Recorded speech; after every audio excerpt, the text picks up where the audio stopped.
So I'm thinking, oh, it's not gonna hurt anything. Girl, my heart was racing.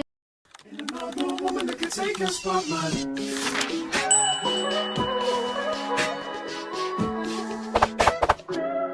If I wrote you a symphony. Hey girl, hey, it's your girl Cherie, aka Luxury, and welcome back to Cherie's Life of Luxury. And today we are going to be talking about all things tummy tuck, mini tummy tuck, abdominoplasty, paniculectomy, whatever the case may be. If it falls under a tummy tuck, this video is for you, and I hope it is very, very helpful. So we're going to be talking about side effects, recovery, and tips for a smooth recovery. And then we're going to cut it off, and I'm going to go ahead and go into part 2 for you guys in regards to getting it covered. All right, let's get right on into it, girl. First of all, let me first say I have notes. So if I'm looking down, I'll be looking at my notes here on my iPad. I want to talk about my personal experience first and foremost, because for me, I like to let people know exactly why I did what I did before I start giving them tips on how to do it themselves, right? So I feel like just to introduce what a tummy tuck is, if you don't know, a tummy tuck and a abdominoplasty or paniculectomy, they are called different things, but they are essentially kind of all the same thing with minor differences. So what I particularly got was a paniculectomy, which is why it was covered by insurance. And with my tummy tuck procedure, what was done was a tummy tuck without the muscle repair. So instead of him actually like sewing my muscle, my abs, because your abs, you know, those six pack, those muscles spread. And so when you get a tummy tuck, they give you the option of sewing those two abdominal muscles back together to give you that nice symmetry and that closeness, which gives you a much more flatter and much more, you know, snatched looking belly. I opted out of that because I don't want to have that amount of pain. The pain level goes up when you add on that particular procedure to your tummy tuck or paniculectomy. So I didn't want that. And also I was thinking in terms of if I do get pregnant, because I don't have kids right now. So if I do decide to have kids, I didn't want to have to go through, you know, the pain of that. So I just wanted to touch on what it was and what I particularly got. And now the reason why I got a tummy tuck was because I had significant hanging skin. When I moved to Atlanta about 6 years ago, I was about 300 pounds, and now I'm about 220 pounds. So I lost about 60 pounds of that on my own. The rest I lost via getting this extra skin removed, and my goal is to get down to like 185, 180 pounds. But until then, you know, of course, I'll be working out and maintaining the work that I got done. But yeah, so that's what I got. That's why I got it. I lost weight. My stomach was hanging because of that excess skin, and I just didn't want to have to deal with that, you guys. It was very cumbersome with working out, and I didn't want to continue dealing with that. I didn't like the way it looked in my clothes. I really like the flatter look that I have now. So I'm really glad that I got the surgery. So now that we've talked about what it is, now that we've talked about why I got it, let's get into the tips of if you decide you want to get one, whether it be because of children and you want to snatch that belly back up, or whether it be because you've lost a significant amount of weight, whatever the case may be. Hopefully this video helps you out a lot. So when it comes to getting a paniculectomy, let's talk about what the ideal candidate is. First of all, I want to say this video is a very personal account of my experience. I'm not a professional. I'm not a doctor. So I can't tell you if you are eligible, but what I can tell you is that I was eligible, and these are the things that made me eligible. So the number one thing that makes you eligible for a paniculectomy, which is a type of tummy tuck, is the excess skin hanging over pussy area. You know what I'm saying? So if your skin hangs over that, then you are eligible for it. Now, you can't just walk into a plastic surgeon's office and say, hey, I got a little skin hanging. Can you do my surgery for free? It doesn't work like that. So let me give you some background into my personal account. So when I first started realizing this was a major medical issue was when I went to see a dermatologist in regards to the rashes that I was getting under my stomach. Now, a lot of girls may be familiar with this rash. Even if you don't have a hanging stomach, we get them under our breasts. We get them between our thighs from rubbing. Anything that causes skin rubbing will cause intrigo, and that is what I was diagnosed with by my dermatologist. So this isn't something that I just looked up on Google and I said, hey doc, I got this, I got a rash, I need you to cover this for me.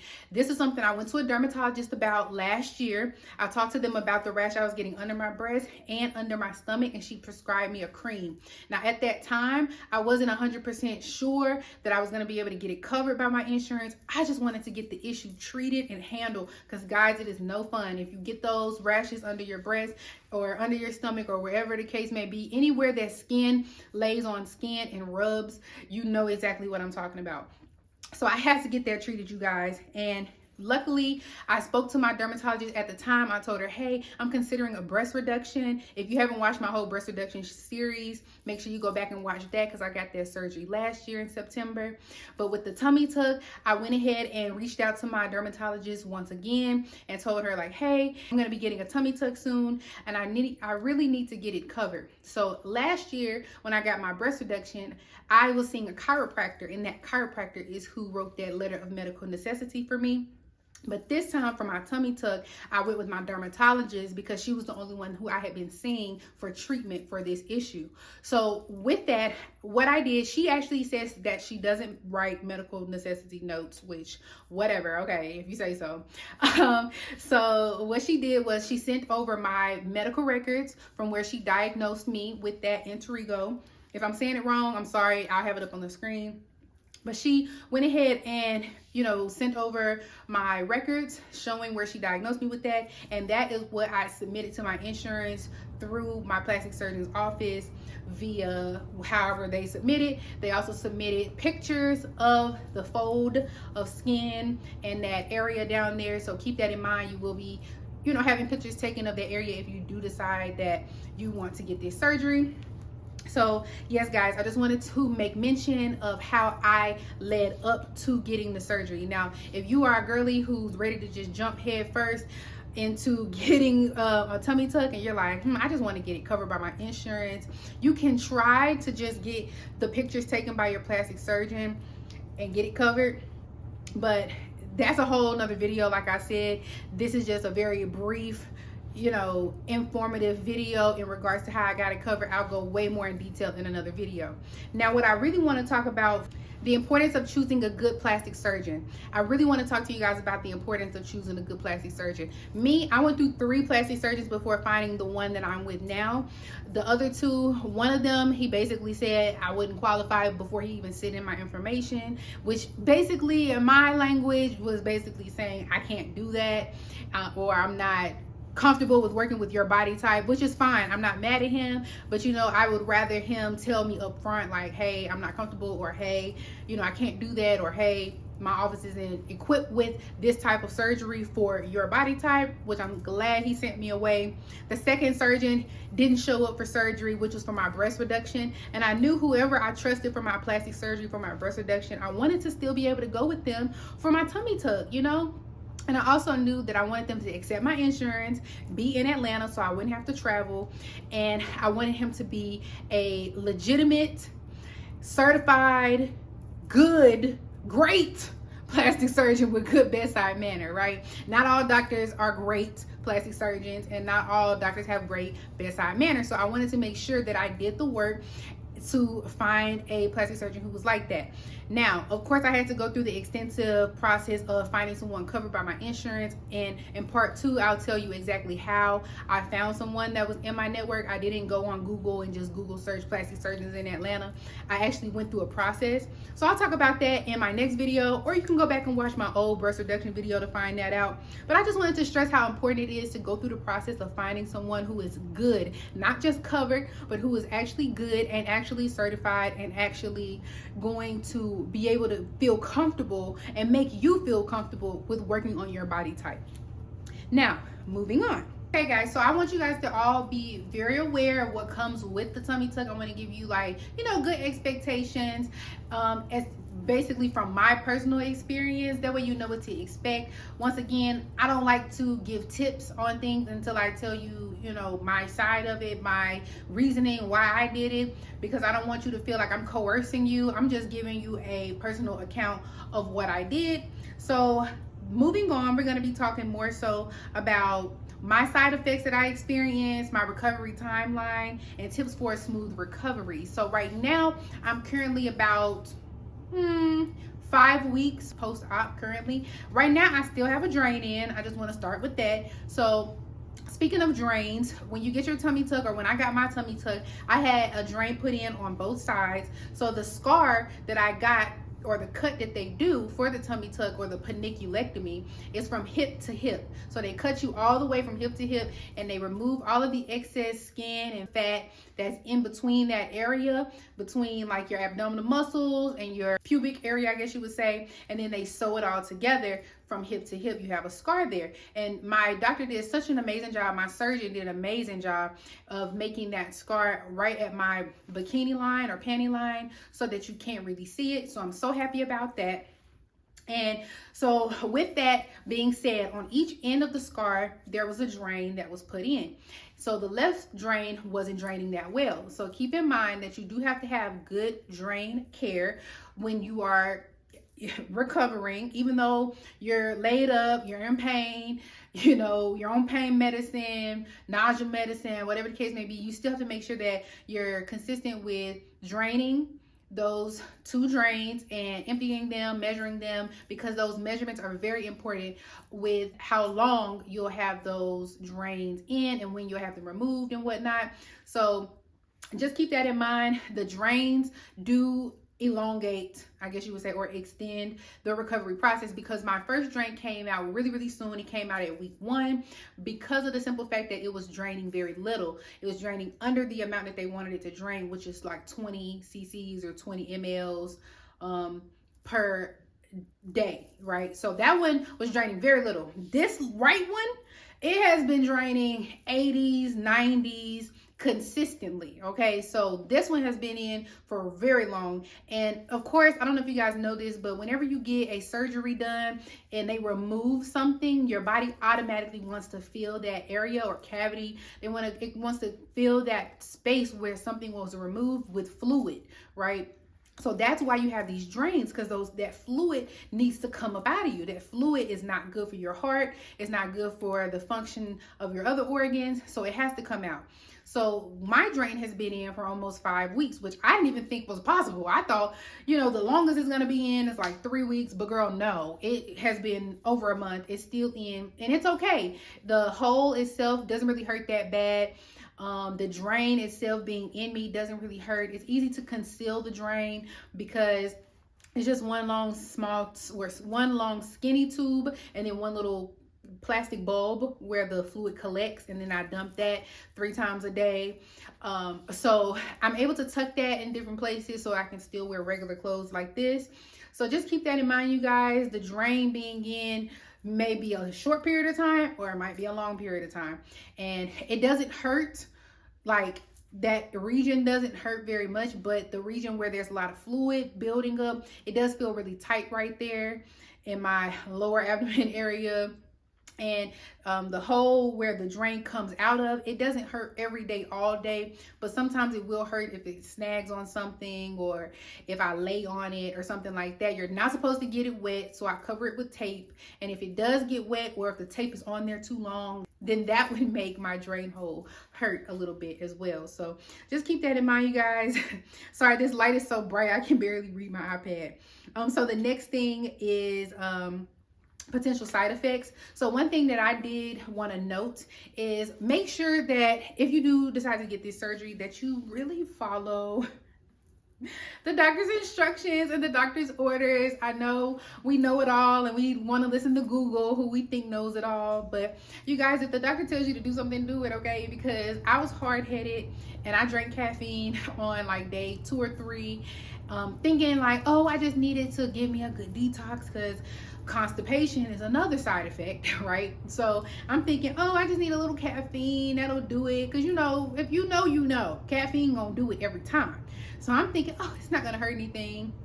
Girl, my heart was racing. I was on that pain medicine, so the pain medicine was like slowing my heart rate, but then the caffeine was speeding it up. I couldn't sleep that night. My heart was racing all night. I was scared, girl. I thought I was having a heart attack.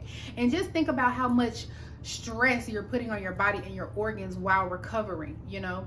And so that caffeine just makes it even more stressful on your organs. So just, guys, if they say no caffeine, which they will, just don't do caffeine, okay? Listen to them, follow their orders to a T. No smoking as well. That's something that you want to cut out, because that also slows down your respiratory system. Smoking weed specifically, I'm not talking about cigarettes. I don't know nothing about that, but you know, that has adverse reactions when it comes to your scar healing properly. But with weed, you know, that slows down your respiratory system, and you need that to be functioning properly. I can't stress that enough. You need your organs to be functioning properly. So all of the things that they're telling you to do and not do is for that specific reason. So I just wanted to share my personal account so you guys know, like, I went against the grain and I paid for it. I was so scared, you guys. I almost got somebody to take me to the hospital. I was so scared for days afterwards. I'm like, oh my God, is my heart damaged? Do I have a pulmonary embolism, like a blood clot in my lung? Like, I was so scared. So just be cautious of that. Other side effects that I experienced, I didn't experience nausea. That's something that they tell you you will, but I did not. What I did experience though was shortness of breath, which was caused by the caffeine making my heart race. So I did experience that, but if you don't drink caffeine, you should be fine. I didn't experience any blood clots, thank God. I thought I was experiencing a blood clot because of the caffeine, but no, I didn't experience any blood clots, but that is a possibility. So make sure you're getting up and moving. That's something that I did for both of my surgeries. I made sure that I got up, I got moving. I woke up out of the night and went to the bathroom. And even when I would wake up to go use the bathroom, I would walk around, and yes, it hurt like hell. And guys, you see I have stairs in my house. So going up and down the stairs was a big no for me for the first like 3 days. I just stayed upstairs. Everything I needed, I put up there. And if I needed somebody to bring it up, I would either ask my boyfriend to do it or ask a friend to come by and help me out with like cleaning and bringing bottles of water upstairs, cooking me breakfast for the first few days. So things like that. So just keep in mind, you are going to need help for the first few days. Even if your side effects are very, very minimal and your pain is very, very minimal, there are certain things like going up and down stairs that will aggravate the pain, and you don't want that. So just keep that in mind, you guys. Those were my side effects. That's what my recovery is looking like so far. Right now, I've been able to go to events, go out to eat. I'm back able to drink caffeine again at this point, 4 to 5 weeks in. I'm also able to, like I said, get dressed and tuck my drain into my clothes. I'm able to drink alcohol again. I just make sure I drink lots and lots and lots and lots and lots of water. And when I don't drink water, I do feel funny. So yeah, I do feel like a little weak, a little faint a little bit. I don't faint like literally like pass out, but I do feel just kind of like weak, and I need to lay down and something's not right. So your body is continually pushing out fluid through this drain. Body is continually pushing out fluid through your urinary tract. So just keep that in mind. You need water to function regularly. So just imagine how much water you need during recovery. They suggest that you drink like 8 ounces every hour, which is like a half a bottle of water every hour. So just keep that in mind. You need to be drinking tons of water, and even overnight drinking tons of water so that you can be peeing, getting that fluid out as soon as possible, because that's my thing. I just want to keep using the bathroom and keep draining so I can get all of this fluid out. I'm not really mad about the drain being in for so long. I just want to make sure that we get all the fluid out, because I don't want to be stuck with like hypertension or anything like that, because I have so much fluid in me. Luckily, I haven't experienced my feet swelling, my ankles swelling, nothing like that. All the swelling is right here in my midsection. I can see it, I can feel it, and it's draining out just fine every day. A little too much, but you know, I'm not complaining once again. So let me just give you guys a few tips for a smooth recovery, and then I'm gonna let you guys go. So one thing I will definitely say when it comes to tips for recovery is have lots of pillows, specifically a wedge pillow, which I didn't have, but I did have like a nice pillow with arms, like those fluffy, you know what I'm talking about. I did have one of those for my first surgery. I got rid of it, and I wish I had not. So you just want to have lots of pillows, lots of cushions, because you do have to sit up while you're sleeping. You have to have your feet propped up while you're sleeping, and you have to lay on your back. I've been sleeping on my back for the last 4 to 5 weeks, so it's just a part of the territory. That's what it comes with.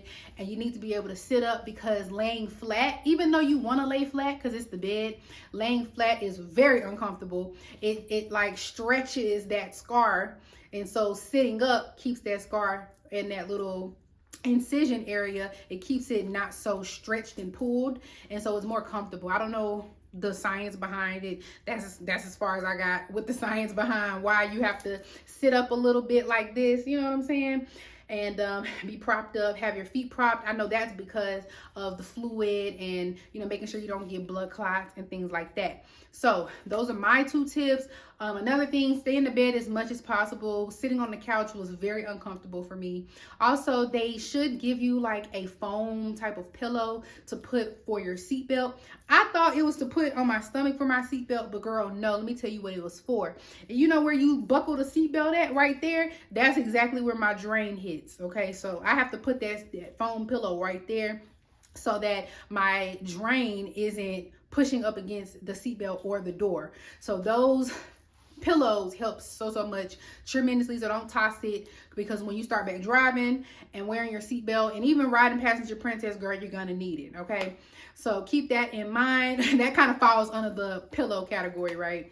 Another thing, like I said, drink lots and lots of water. I was drinking like Gatorade Zero because that's what I'm used to drinking. But girl, that has sodium in it. Anything that's like an energy drink or has electrolytes in it has sodium. And what does sodium do? It makes you retain water. And we want to get as much of that fluid out, that water out as possible. So I would suggest not drinking energy drinks, obviously, and not drinking like sports drinks, because it's just going to make you retain water, okay? You want to get that out, get all of it out. And not only is it going to make your recovery better and faster as far as the drain coming out sooner, but it's also going to flush you out so your stomach looks flatter.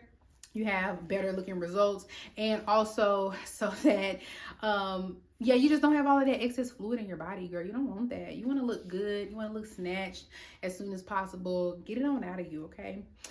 Another thing I would suggest is dresses, sleeping gowns, dresses for going out. Now, when I got my breast reduction, they suggested button-up shirts and button-up dresses, but I'm not going to suggest that for this. You can, you know, move your arms easily up and down. That's not a problem for this particular surgery. So just any type of pullover dresses will be fine. I say that because you're not going to want to pull pants up over those drains. It hurts. Even panties, it hurts. So yeah, just keep that in mind. I just started back wearing panties about a week ago. Before that, I was not wearing panties. I was wearing very loose, like shorts, not even booty shorts, like just very loose flannel type shorts, if you know what I'm talking about. If I just needed to, you know, sleep with something on or sit on the couch with something on. But otherwise, those muumuus, I would suggest those. They're long. You can sit on stuff and not have to worry about, you know, not wearing panties. And then like sleeping dresses, gowns, those are more comfortable to sleep in, obviously. Also, make sure you grab lots of gauze. I ran out of gauze, and not just the regular gauze, but like the padded gauze that doesn't stick to your wound, because I hate when gauze pads stick to my wound. It's so painful. When I take it off, it's like ripping a band-aid off, and the little tape part is on the actual wound. That's what it feels like taking a gauze off. So get the kind that's non-stick, and the kind that is like a padded gauze that doesn't stick to your wound. Also get waterproof tape. My doctor has these really nice waterproof, they're called like wound protector tape, and that's really good. So I would suggest asking your doctor at your post-op and on surgery day for like waterproof tape that you can use for showers, because they say do not get the drain site wet. So you want to make sure you have that waterproof tape on hand. The waterproof tape I bought from the Dollar Tree was not waterproof, okay? So you might want to get it like medical grade from your doctor or whatever, okay? And make sure you're changing your dressings often on your drain holes. Now, the dressing across my incision, that was just tape. They told me not to touch it. Try not to get it too, you know, gunky, you know, with like products like Neosporin and Vaselines and lotions and stuff, they tell you to stay away from that for a while in the beginning. And then, you know, once they removed that tape, they said, okay, soap and water is okay. And then a little bit after that, like 3 weeks after that, they said, okay, scar cream is okay. And, you know, moisturizing it would be okay, which I use Aquaphor for that. Just a little bit, not too much. I don't want it to be gunky. But that's what I've been doing, you guys. As soon as they told me I could start using scar cream, I started using vitamin E oil. I started using silicone gel, the Scar silicone gel, that's really good. And I also use like I said, Aquaphor for the areas that are still a little crackly and scabby. I use it on that. And that's what I've been doing, you guys, for healing. I will update you guys in the next video as far as like getting it covered by insurance, because I really want to talk really in depth about it. I want to talk about that in part 2. I hope this video was valuable for you guys. I hope it was helpful. If I was talking a little too fast, in the top corner in settings, you can slow down the speed so that you can watch this video over again and watch it with me talking a little slower. But I'm just trying to make sure that my lighting doesn't die, I don't run out of storage, none of that. You know, I want to make sure I get this video in completion for you guys. So thank you so much for watching. I hope this video helps you out so much. If you're planning on getting a tummy tuck anytime soon or a paniculectomy, girl, good luck. You got this. Pray, pray, pray. That's my biggest tip always. Make sure you pray going in, pray coming out, pray through the recovery. It's gonna be scary a little bit, and that's normal to be a little afraid. But girl, you're doing this for you. Don't forget that. This is for you. This is for nobody else. Don't let nobody talk you out of this. If it's covered and you need it and you want it, get it. Don't let nobody talk you out of it, girl. I turned out fine. Hundreds of people turned out fine post-op of a tummy tuck, paniculectomy, whatever. So don't let anybody talk you out of getting what you want, girl. Pray through it. That's what it's all about. And don't just go with just anybody for your surgeon. Make sure you do your research, and don't just go based on what somebody told you or somebody that referred you to somebody. Do your research, okay? And if you're in Atlanta and you want to mess with my surgeon, let me know. Comment down below. I'll drop his name. And because I truly trust him. I love him. He did an amazing job on my breast reduction and my tummy tuck. My before and after tummy tuck video is coming soon, but you did get a little sneak peek in my last tummy tuck video that I dropped, so go back and watch that one, okay? I love you guys so much. I just love y'all so much. Thank you for all the support, for the love on my breast reduction video, on my tummy tuck video, on my Instagram, here on YouTube. Thank y'all so much. I love you. You guys are so amazing, and I just hope that I can continue to be a resource for you guys. Feel free to follow me on Instagram. My name will be on the screen and down below, and also on my actual channel page. If you go to my channel, you'll see my name there as well. And I'll see you guys in the next video, okay? It's gonna be a good one. All right, bye. Another woman that can take your spotlight.